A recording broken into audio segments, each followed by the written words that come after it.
तो एक बार रहीमदास जी गोवर्धन में श्रीनाथ जी का दर्शन करने गए।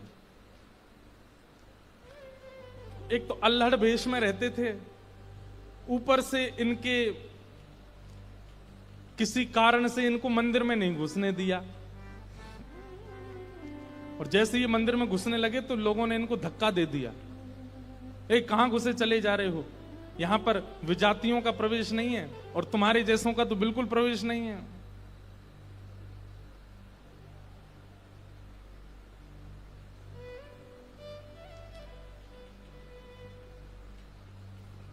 रहीम जी को इतना क्रोध आया, ठाकुर जी को ही सुनाने लगे बाहर बैठ करके। बोले आप कैसे परमात्मा हो, कैसे स्वामी हो, कैसे भगवान हो? इतनी दूर से मैं चल करके आया और आप मुझे दर्शन नहीं दे रहे हो, लोगों के द्वारा मुझे बाहर करवा रहे हो। इतने क्रोध में आ गए श्री रहीम जी। ठाकुर जी भीतर खड़े खड़े उनको पसीना आने लगा, बाहर खड़े खड़े रहीम जी गुस्सा कर रहे हैं। गुसाई जी भोग लेकर के गए, पर्दा जैसे किया, ठाकुर जी बोले हमको नहीं पाना। ठाकुर जी कुछ और बना के ले आऊं, ठाकुर जी बोले हमको वो भी नहीं पाना। गुसाई जी को लगा ठाकुर जी बहुत नाराज हैं, 56 भोग बनाओ। 56 भोग लेकर के गए, ठाकुर जी बोले बिल्कुल नहीं पाना, हमारा मन नहीं है। स्पष्ट ठाकुर जी बता भी नहीं रहे कि बात क्या है, लेकिन जो जो गुसाई जी प्रस्तुत कर रहे हैं सबके लिए मना करते जा रहे हैं, मुझे नहीं पाना। अंत में गुसाई जी ने कहा, बोले जय जय, कोई अपराध बना हमसे? ठाकुर जी मुंह फुला के बैठे हैं, कुछ नहीं बोले। बोले मैं क्यों बताऊं? गुसाई जी समझ गए, बोले कि ओहो कोई अपराध ही बना है। तुरंत सबको बुलाया, बोले भैया आज किसी का अपमान किया, किसी का अपराध किया, कुछ हुआ था क्या दिन भर में? तब द्वारपालों ने बताया, बोले महाराज आज एक आया था, वो विजातीय था, उसके वस्त्र भी अच्छे नहीं थे, वो देखने में भी अजीब सा लगा, हमको लगा मंदिर में जाके उपद्रव करेगा, इसलिए हमने घुसने नहीं दिया, हमने उसको निकाल दिया। गुसाई जी समझ गए, बोले ओहो उसी के लिए ठाकुर जी ऐसे हो रहे हैं।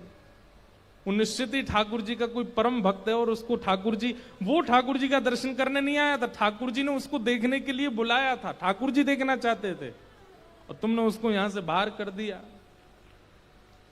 अब एक काम करो, बोले क्या? सुंदर प्रसाद बनाओ, प्रसाद बना करके सिद्ध करके, वो यहीं कहीं बैठे होंगे, ज्यादा दूर गए नहीं होंगे, उनको लेके आओ। मंदिर में प्रसाद सिद्ध हो रहा था रहीम जी को प्रसन्न करने के लिए, लेकिन ठाकुर जी इतने व्याकुल हो गए, बोले अभी तो चूल्हा जलाएंगे, कढ़ाई धरेंगे, तब कुछ बनाएंगे, तब तक रहीम जी वृंदावन पहुंच जाएंगे। इतने में ठाकुर जी ने क्या किया, ठाकुर जी के सामने जो सोने की थाल में प्रसाद रखा था, ठाकुर जी ने वो थाल उठाया बड़ा सा और अपने कंधे पर रखा, खुद ही चले गए, स्वयं ही चले गए। यहां रहीम जी गोविंद कुंड पर बैठे थे, खूब गुस्सा हो रहे थे, ठाकुर जी को भली बुरी सुना रहे थे। लेकिन जैसे ही देखा गिरिराज पर्वत से उतरते हुए श्याम सुंदर आ रहे हैं, और झांकी कैसी है, कटिकाचनी पहनी है, मोरपुच्छ पहना है, जो स्वरूप ठाकुर जी का ऐसा रहता है, हाथ में वंशी लेकर के, और ठाकुर जी यहाँ कंधे पर विशाल थाल लेकर के ऐसे उसको संभालते हुए ठाकुर जी आ रहे हैं। आहा, रहीम जी के लिए रहीम दास जी ने उसी समय ठाकुर जी की छवि का वर्णन किया, बहुत सुंदर। क्या वर्णन करते हैं, कैसे लग रहे हैं श्याम सुंदर? आहा,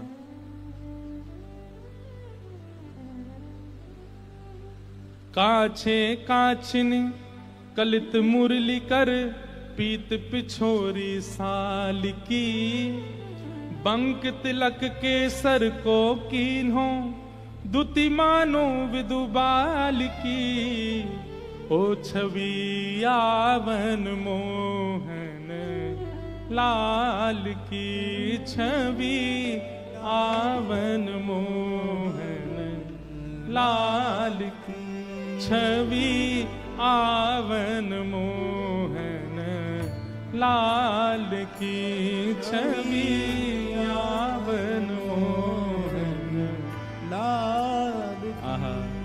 हाँ काछे काछ निकलित मुरली कर, पीत पिछोरी साल की, बंक तिलक के सर को कीन्हो दुति मानो विदुबाल की हो छवि आवन मोहन।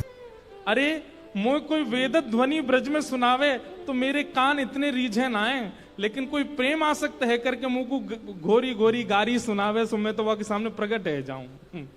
वाह हो छवि आवन मोहन लाल की छवि आवन मोहन लाल। और थाल सामने रख करके ठाकुर जी वहां से अंतर ध्यान हो गए, लेकिन रहीमदास जी की स्थिति ऐसी वो तो उसी छवि में छके हुए बैठे हैं, थाल सामने रखा है। इतने में गुसाई जी अपने असंख्य सेवकों के साथ खूब सारा प्रसाद बना करके लाए। रहीम जी के पास जैसे ही पहुंचे तो देखें यहाँ तो पहले से ही थाल रखी, और ये वो थाल है जो श्री जी बाबा की है, श्रीनाथ जी की है। नेत्र बंद हैं और एक कोई सामग्री लेकर के प्रेम से रहीम जी पा रहे हैं। गुसाई जी बोले, रहीम जी ये थाल आपके पास आई कैसे? आहा, बिसरत नाही सखी मोमन सो चितवन बैन विशाल की। बैन मतलब बैन कहीं कहीं ये अधर का जो अंतिम छोड़ होता है इसको बैन कहते हैं। ठाकुर जी के ये कैसे बोले, इतने मधुर हैं कि जब ये ठाकुर जी मुस्काते हैं ना तो वो जो अंतिम छोड़ है वो इतना प्रिय लगता है ठाकुर जी के मुखमंडल का कि वो मेरे नेत्रों से जा नहीं रहा है। विसरत नाही सखी मोमन सो चितवन बैन विशाल की। नीकी हसन अधर सधरन छवि छवि सुमन गुलाब की हो छवि आवन मोहन लाल की छवि आवन लाल की। और जल सो डार दियो पुत्रिन पे डोलन मुक्ता माल की। जल सो डार दियो पुत्रिन पे डोलन मुक्ता माल। आप बोन आप मोल बिन मोलन डोले बोलन मदन गोपाल की। आप मोल बिन मोलन डोलन बोलन मदन गोपाल की। हे छवि आवन मोहन लाल की छवि आवन मोहन लाल की। आहा, आप मोल बिन मोलन डोलन बोलन मदन गोपाल की। इतने मूल्यवान श्री ठाकुर जी यहाँ पर बिनमोल की तरह डोल रहे थे, बोल रहे थे, चल रहे थे, बैठे थे। गुसाई जी को बता रहे हैं रहीम जी, इतने मूल्यवान ठाकुर जी यहाँ पर बोल रहे थे, डोल रहे। देखो वो चरण चिन्ह दिख रहे हैं, यहाँ देखो, यहाँ से चंदन की सुगंधी आ रही, यहाँ बैठ गए थे आके और ऐसे मधुर स्वर बोल रहे थे कि अब मैं किसी और को सुनना नहीं चाहता उनके आगे। अरे यह स्वरूप निरखे सोई जाने। अरे जिसने वो स्वरूप देखा होगा, यह स्वरूप निरखे सोई जाने, यही रहीम के हाल की। यह स्वरूप निरखे सोई जाने, यही रहीम के हाल की। ओ छवि आवन मोहन लाल की छवि आवन लाल की। वहां रहीम जी के नेत्र सजल हैं और यहां गुसाई जी के सुनते सुनते नेत्र सजल हो गए। वाह ठाकुर जी, आपकी लीला। यहां हम इतनी सामग्री सिद्ध कर रहे थे रसोई में, लेकिन आपसे इतनी प्रतीक्षा भी नहीं हुई, आप अपनी थाल लेकर के आ गए और ऐसी लीला करके गए रहीमदास जी के पास आकर के। ऐसे हमारे ठाकुर जी। वृंदावन धर्म, अर्थ, काम और मोक्ष सबसे परे है। वृंदावन के लिए तो केवल प्रेम जागृत हो जाए चित्त में, अत्यंत प्रेमी हो जाओ आप, और वो प्रेम ऐसा छकेगा। आप प्रेमी हो गए, इसका प्रमाण क्या है? अरे श्याम वर्ण की कोई वस्तु कहीं दिख जाएगी, ऐसा लगने लगेगा ये कितने सौभाग्यशाली कि इनका श्याम वर्ण है। कृष्ण ने अपना वर्ण दे दिया है। किसी में दोष नहीं दिखेगा, सब में गुण दिखने लग जाएगा। मौन रहने का मन करने लगेगा।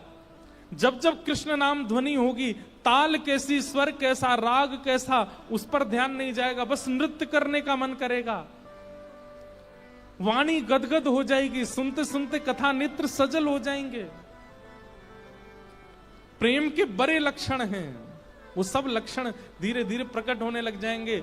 बस वो प्रकट होने लग जाएं, फिर उसके बाद कहीं और मत रहिए, फिर तो वृंदावन आ जाइए, क्योंकि और कहीं रहेंगे तो पागल घोषित कर दिए जाओगे।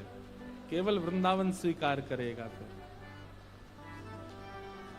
हो छवि यावन मोहन लाल की, छवि